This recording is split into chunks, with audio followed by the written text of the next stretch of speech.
Welcome to public TV news. బులెటిన్ల ముందుగా headlines. అందాల భామల కోసం వాహనాలు ఆపేసిన పోలీసులు, భారీగా ట్రాఫిక్ జామ్.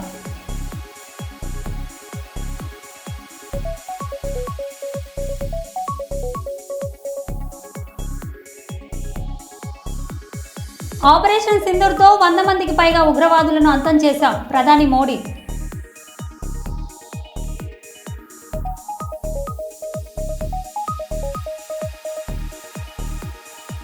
ఉస్నాబాద్ ఎల్లమ్మ కళ్యాణంలో భైండ్ల పూజారులతో కలిసి డ్యాన్స్ చేసిన మంత్రి పొన్నం ప్రభాకర్.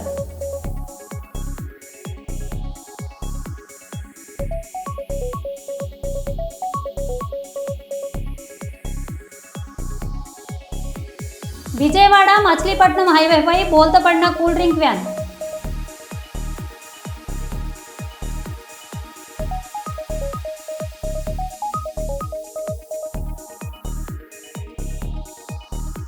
హదోన డివిజన్లో భవన నిర్మాణం పూర్తి చేయాలని డిఎస్ఎఫ్ఈపీడీఎస్ఓ విద్యార్థుల సంఘాల డిమాండ్.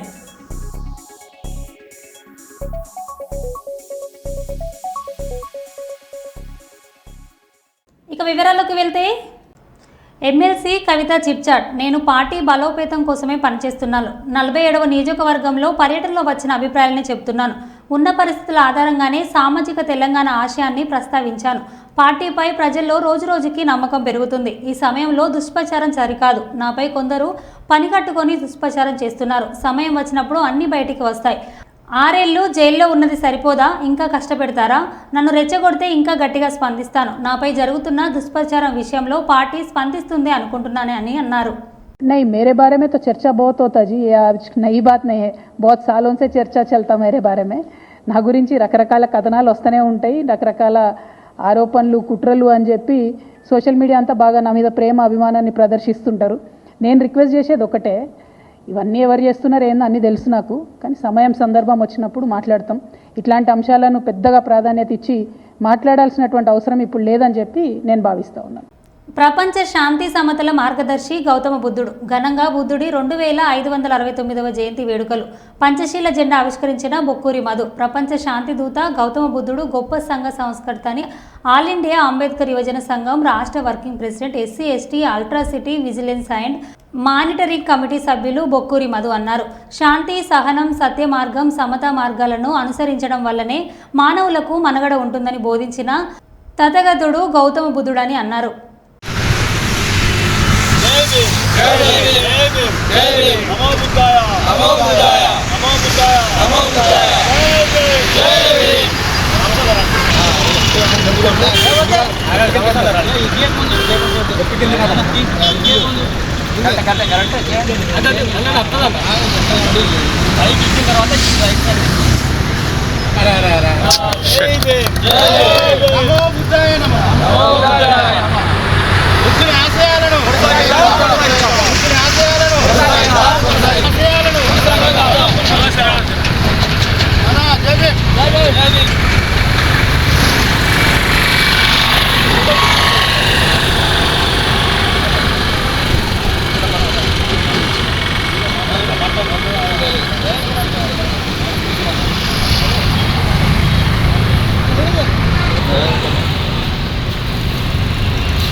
రాష్ట్ర కార్యనిర్వహణ అధ్యక్షులు మన ముంటూరు గారిని, అదేవిధంగా జాతీయ కార్యదర్శి మన కుంపటి లక్ష్మణ గారిని కూడా మాట్లాడాల్సింది.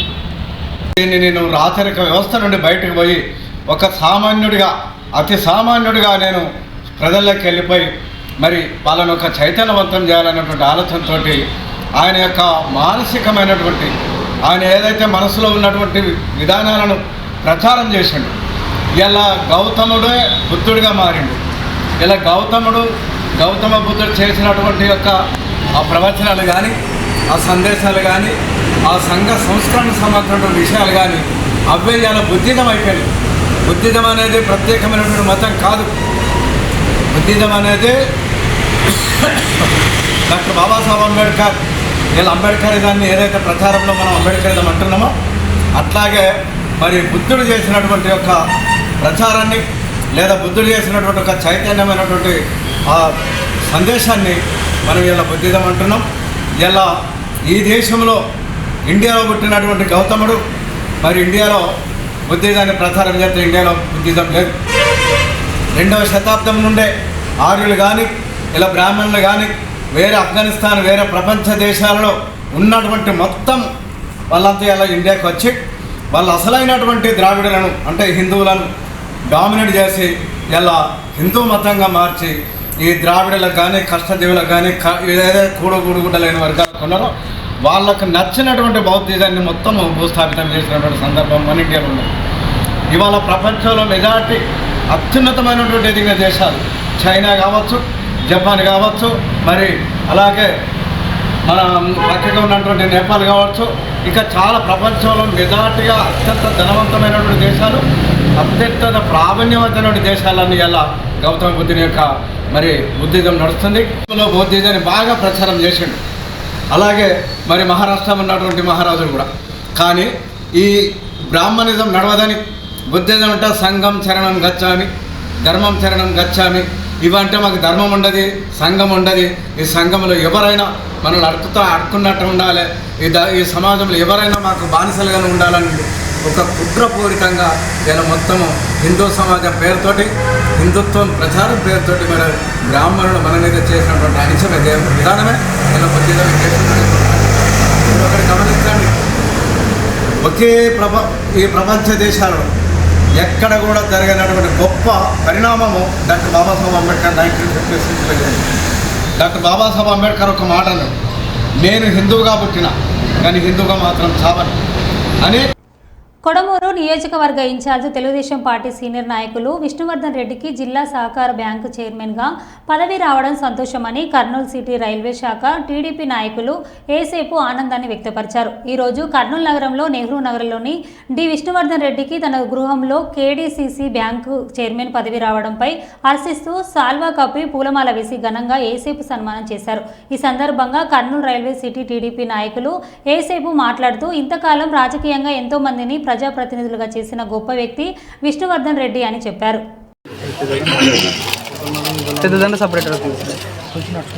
ఒక్క నిమిషం ఎంతో రైతుల కోసమే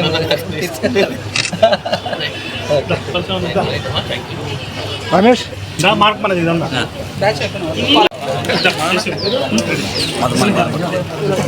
లేడీస్ ఇట్టరా ఎదురురా తీసుకోవాలి.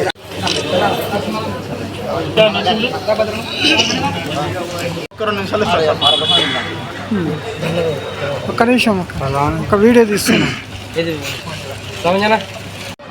గౌరవనీయులైన డీజీ విష్ణువర్ధన్ రెడ్డికి మా వందనాలు. ఎందుకంటే ఎంతో 30-40 సంవత్సరాల నుండి ఎంతో సేవ చేస్తూ ఒకరోజు ఎంపీ ఎమ్మెల్యే అది ఆశించకుండా ప్రజల కోసం ఎంతో సేవ చేస్తున్నాడు. కాబట్టి ఈరోజు కేడీసీ బ్యాంకు చైర్మన్ పదవి వచ్చినందుకు మేము ఎంతో సంతోషిస్తూ ఇంకా ప్రజలకు ఎంతో సేవ చేస్తాడని ఆయనకి మరీ వందనాలు తెలుసుకుంటూ ముగిస్తున్నాం.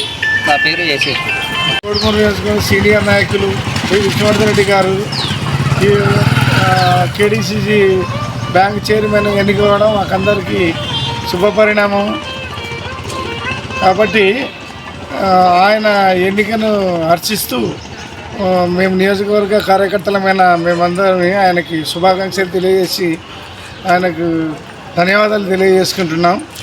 అదేవిధంగా విష్ణువర్ధన్ రెడ్డి గారు మన రాజకీయ జీవితం అంతయు పేదల కొరకే సేవ చేస్తూ ఈరోజు ఆయనకు ఒక మంచి ఉన్నతమైన పదవి రావడం వల్ల నియోజకవర్గ ప్రజలందరూ ఎంతో సంతోషంగా శుభాకాంక్షలు తెలియజేయడానికి పరిపాటిగా చాలా ఎక్కువగా వస్తున్నారు. కాబట్టి చాలా సంతోషంగా ఉంది.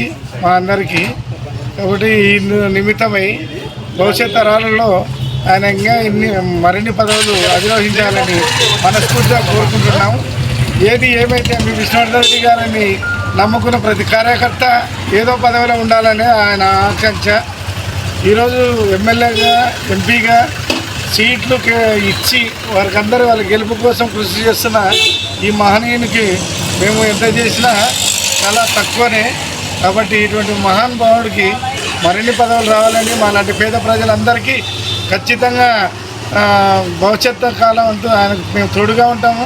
ఆయన మాకు సాయం చేస్తాడన్న నమ్మకంతో ప్రజలందరము ఎదురు చూస్తూ ఆయనకి కృతజ్ఞతలు తెలియజేసుకుంటున్నాము. నా పేరు Madileti, district SC/ST vigilance and monitoring committee member, Kurnool. Corporate శక్తులకు బడా పారిశ్రామికవేత్తలకు దోచిపెట్టే విధంగా కేంద్ర ప్రభుత్వం తీసుకొస్తున్న 4 లేబర్ కోడ్లను రద్దు చేయాలని డిమాండ్ చేస్తూ ఈ నెల 20న తలపెట్టిన దేశవ్యాప్త సమ్మెలో కార్మిక వర్గం అంతా పాల్గొని విజయవంతం చేయాలని సింగరేణి కార్మిక సంఘాలు జేఏసీ పిలుపునిచ్చారు.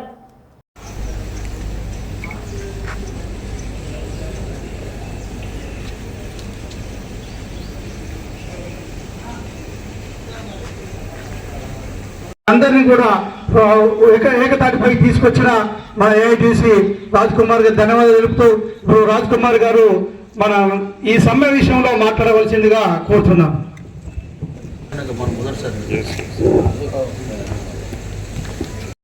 మా జెండాలు ఏ జెండాలు ఆ జెండాలు వేరైనా కార్మికుల కోసం ఈ సంస్థ కోసం ఏదైతే సెంట్రల్ గవర్నమెంట్ నిర్ణయం తీసుకుందో దానికి వ్యతిరేకంగా ఈ 4 కోడ్లు ఏదైతే తీసుకొచ్చిన సందర్భంలో మన జాతీయ లెవెల్ కార్మిక మన నాయకులు పిలుపునిచ్చిన సందర్భంలో ఈ మీటింగ్కు ఏదైతే మే 20 తారీఖు రోజు టోకన్ సమ్మె చేయాలని చెప్పి కోవడం జరుగుతుంది.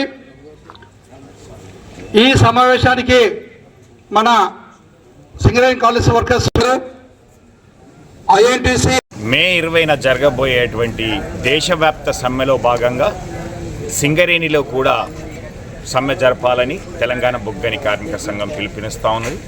దీంతో పాటుగా AITC, INTC, CITU, TBGKs, IFTUలు కలిసి కూడా ఒక జేఏసీగా ఏర్పడి ఈ సమ్మెను విజయవంతం చేయాలనేటువంటి కార్యక్రమాన్ని కూడా చేపట్టడం జరిగింది. దాంట్లో భాగానే ఈరోజు OC5లో ఈ గేట్ మీటింగ్ నిర్వహించడం జరుగుతూ ఉంది. ముఖ్యంగా ఈరోజు మోడీ ప్రభుత్వం వచ్చిన తర్వాత 3వసారి వచ్చిన తర్వాత అనేక విషయాలపైన ఇబ్బందులు కలిగిస్తూ ఉన్నది. మనం చూసాం రైతు వ్యతిరేక చట్టాలను ఏ విధంగా అయితే రైతులు పోరాడి దాన్ని విరమించుకునేలాగా చేసిండ్రో ఈరోజు కార్మికులకు సంబంధించినటువంటి విషయాలలో కూడా అనేక ఇబ్బందులు. వ్యాప్తంగా మే 20వ తారీఖున బొగ్గనులు, ప్రభుత్వ రంగంలో పనిచేస్తున్న వాళ్ళు, పరిశ్రమలో పనిచేస్తున్న వాళ్ళు, అసంఘటిత కార్మిక రంగం, రైతాంగం, బ్యాంకింగ్స్ ఇవన్నీ సమ్మెలో పోతూ ఉన్నాయి. ఎందుకంటే ఈరోజు కేంద్ర ప్రభుత్వం ఏర్పడి 10 సంవత్సరాలు అయిపోయాక అనేక సంస్కరణలో భాగంగా ఈరోజు కార్మిక చట్టాలను కూడా మార్చడానికి బీజేపీ ప్రభుత్వం కేంద్రంలో ప్రయత్నం చేస్తున్న సందర్భంలో ఈరోజు ఈ సమ్మె జరుగుతూ ఉంది.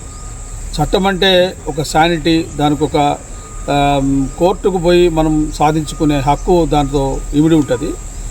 అదే కనుక కోడ్ అనేసరికి ఏంటంటే నెగోషియేషన్, చర్చల ద్వారా మాత్రమే పరిష్కారం చేసుకోవాలి. అదేవిధంగా ఇందులో అనేక అంశాలు ముడిపడి ఉన్నాయి. ముఖ్యంగా బొగ్గన్ లాంటి ప్రాంతంలో ఇప్పటికే కాంట్రాక్టీకరణ, ప్రైవేటీకరణ వేగవంతమైపోయి బీజేపీ అమలు చేసిన బొగ్గు వేలం MMDR యాక్ట్ చట్టం వచ్చిన తర్వాత 168 బొగ్గనులు ఈరోజు ప్రైవేటు పరం అయిపోయినాయి.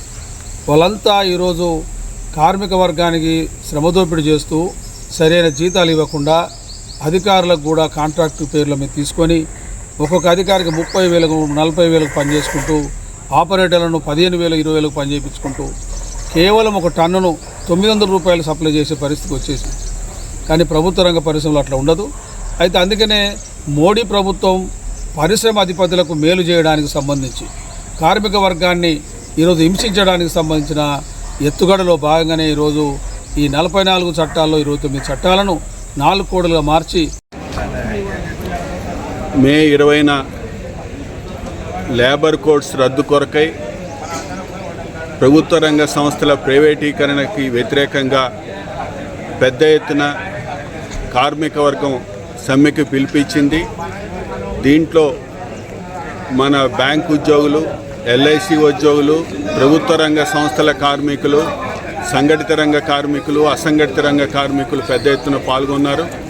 రైతు సంఘాలు, వ్యవసాయ కార్మిక సంఘాలు కూడా ఈ సమ్మెకి మద్దతు ఇచ్చాయి. ప్రధానంగా ఈ కోల్లో జరుగుతున్న విషయం ఏంటంటే, ఇప్పటికే ప్రైవేటీకరణ పేరుతో చాలా కోల్ ఇండియాలో 33% వాటాలు అమ్మేశారు. కొత్త బొగ్గు బ్లాకులు ఇవ్వట్లేదు. సింగరేణికి కూడా కొత్త బొగ్గు బ్లాకులు ఇవ్వట్లేదు. కోల్ ఇండియాలో నడుస్తున్న బొగ్గు బావుల్ని కూడా మన నేషనల్ మానిటైజేషన్, క్యాపిటల్ మానిటైజేషన్ అనే పేరుతో ప్రైవేట్ వాళ్ళకి అమ్మేయటం అనేది జరుగుతోంది. ఇక లేబర్ కోడ్స్ విషయానికి వస్తే, ఇవి ఈ రోజున అమలైతే పర్మనెంట్ ఉద్యోగానికి మంగళం బాడపడబోతున్నారు. ఫిక్స్డ్ టర్మ్ ఎంప్లాయ్మెంట్ అనే నిబంధన చేర్చారు. దాని ద్వారా పర్మనెంట్ ఎంప్లాయ్మెంట్కి మంగళం బాడుతుంది. సమ్మె చెయ్యాలి అంటే కర్నూలు జిల్లా గొందిపర్ల గ్రామంలో ఉన్న టీజీవీ SRAACL పారిశ్రామిక విస్తరణ కోసం తయారు చేసిన ముసాయిదా పర్యావరణ ప్రభావం అంచనా నివేదికను సవరించాలి. తర్వాతనే పర్యావరణ ప్రజాభిప్రాయ సేకరణ జరపాలి. అది కూడా జిల్లా కలెక్టర్ కార్యాలయంలో ప్రజాభిప్రాయ సేకరణ ఉండాలి అని DYFI వారు అన్నారు. జిల్లా సునాయన ఆడిటోరియంలో జిల్లా ఇన్ఛార్జ్ కలెక్టర్ బి నవ్య, DYFI జిల్లా అధ్యక్ష కార్యదర్శులు రాఘవేంద్ర, నాగేష్, జిల్లా సహాయ కార్యదర్శి హుస్సేన్ బాషా కలిసి వినతి పత్రం అందించారు. వారు మాట్లాడారు. ఇట్లాంటి గ్రామాలకు ఒకటే పరిమితం కాదు. కర్నూలు నగరంలో ఉన్నటువంటి 6 లక్షల జనాభాకి కూడా ఈ సందర్భంగా చెప్పదలుచుకున్నాము. అందుకోసమే ఈ ఆందోళన పోరాటం చేస్తున్నాము. ఈ పోరాటానికి కాబట్టి ఏది ఏమైనా మేము భారత కమ్యూనిస్ట్ పార్టీ CPIగా ఒకటే కోరుతా ఉన్నాం. తక్షణమే ఈ పరిశ్రమకి ఇచ్చినటువంటి కాలుష్య నియంత్రణ మండలి ఇచ్చినటువంటి కూడా స్పందించకపోతే ఖచ్చితంగా ప్రజలందరినీ కూడా ఐక్యమత్యం చేస్తాం, చైతన్యవంతం చేస్తాం. కాబట్టి ఆ వైపున వామపక్ష ప్రజా సంఘాలు అట్లాగే ప్రభుత్వం కర్నూలు నగరంలో కొనసాగుతూ ఉంది.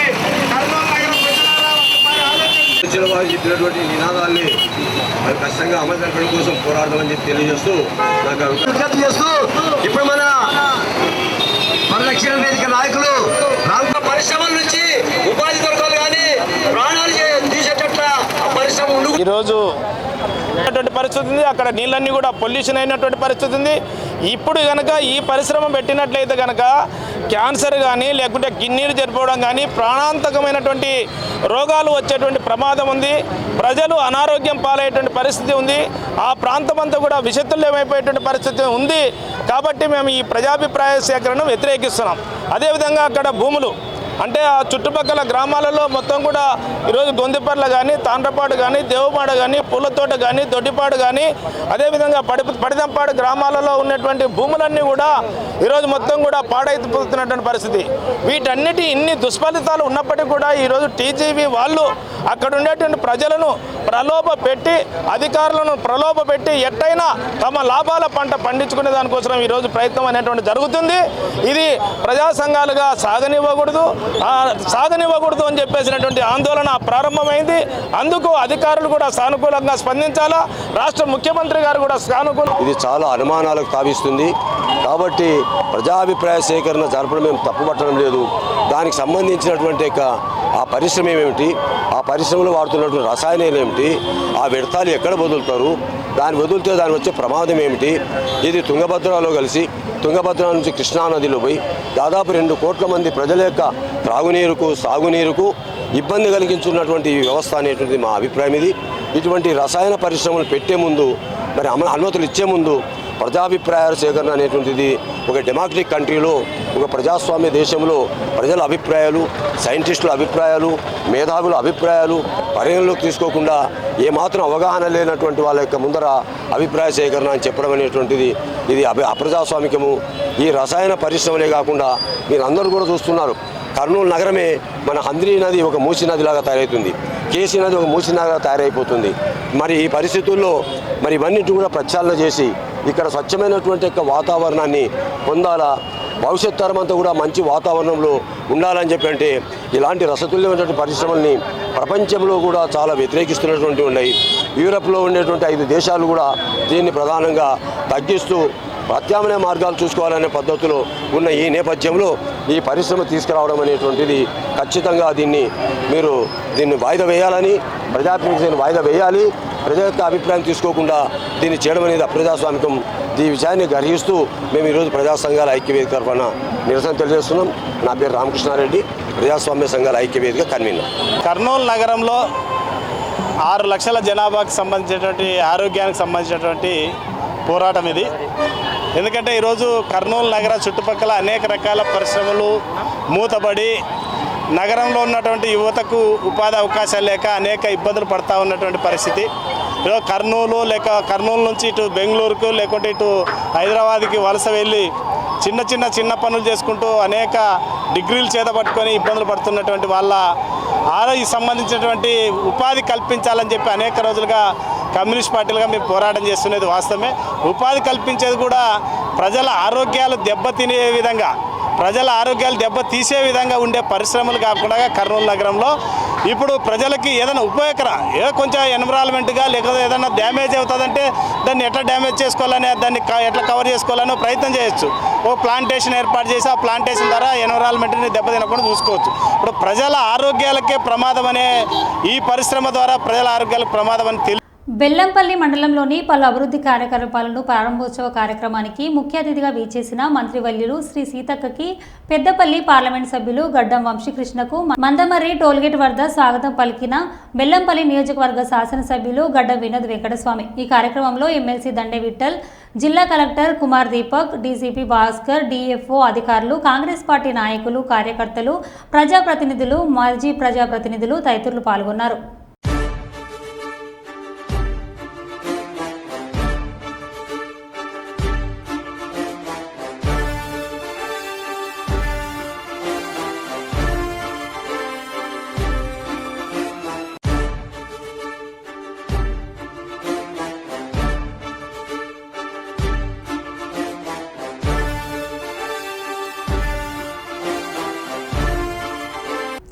అందాల భామల కోసం వాహనాలను ఆపేసిన పోలీసులు, భారీగా ట్రాఫిక్ జామ్. అందాల భామలు నాగార్జున సాగర్ ట్రిప్ కోసం ట్రాఫిక్ ఆకాంక్షలు. ఇబ్రహీంపట్నంలో వీఐపీ మూవ్మెంట్ అని వాహనాలను ఆపేసిన పోలీసులు భారీగా ట్రాఫిక్ జామ్ అయ్యి వాహనాలతో నిండిపోయిన బెంగళూరు జంక్షన్ పరిస్థితి అదుపులు తప్పడంతో ప్రభుత్వం మీద తీవ్ర అసహనం వ్యక్తం చేసిన వాహనదారులు.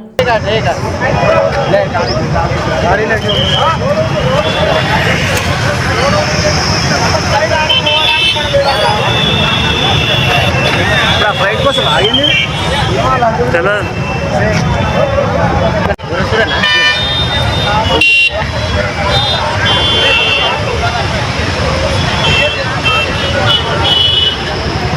దాన్ని అడగాల వాటికి ఇంట్లో అన్న డిపో తీసుకో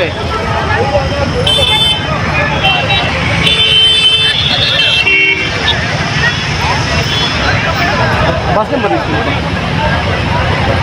వచ్చినప్పటి నుంచి ప్రభుత్వం ఇదంతా ఆగమవుతుంది. నా పేరు నిమ్మల రాయవర్, స్టేట్ బీసీ విద్యార్థి యువజన సంఘం స్టేట్ వైస్ ప్రెసిడెంట్.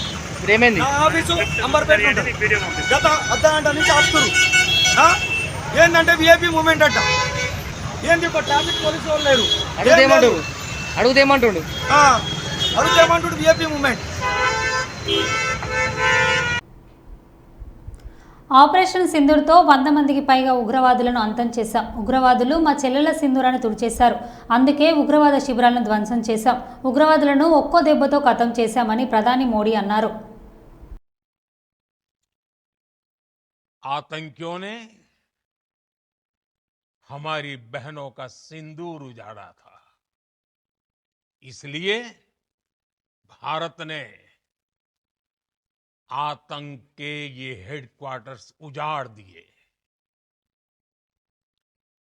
भारत के इन हमलों में 100 से अधिक खूंखार आतंकवादियों को मौत के घाट उतारा गया है। आतंक के बहुत सारे आका बीते 2.5-3 दशकों से खुलेआम पाकिस्तान में घूम रहे थे, जो भारत के खिलाफ साजिशें करते थे। उन्हें भारत ने एक झटके में खत्म कर दिया। భారత్ పాక్ దేశాలకు మేము చాలా సహాయం చేశాం. ఈ గొడవలు ఆపకపోతే 2 దేశాల్లో మేము వ్యాపారం చేయము అని చెప్పాం. వారు గొడవలు ఆపేశారు. భారత్ పాక్ దేశాలు చాలా శక్తివంతమైనవి. ఈ గొడవల వల్ల జరిగే తీవ్రత అర్థం చేసుకొని ఆపేశామని డొనాల్డ్ ట్రంప్ అన్నారు. Let me say a few words about the historic events that took place over the last few days. On Saturday, my administration helped broker a full and immediate ceasefire, I think a permanent one, between India and Pakistan, ending a dangerous conflict of 2 nations with lots of nuclear weapons. And they were going at it hot and heavy, and it was seemingly not going to stop. And I'm very proud to let you know that the leadership of India and Pakistan was unwavering, powerful, but unwavering in both cases, and having these, they really were, from the standpoint of having the strength and the wisdom and fortitude to fully know and to understand the gravity of the situation. And we helped a lot. And we helped also with trade. I said, come on, we're going to do a lot of trade with you guys. Let's stop it. Let's stop it. If you stop it, we're doing trade. If you don't stop it, we're not going to do any trade. People have never really used trade the way I used it. That I can tell you. And all of a sudden they said, I think we're going to stop. And they have. And మరో బులెటిన్లో మళ్ళీ కలుద్దాం. Stay tune.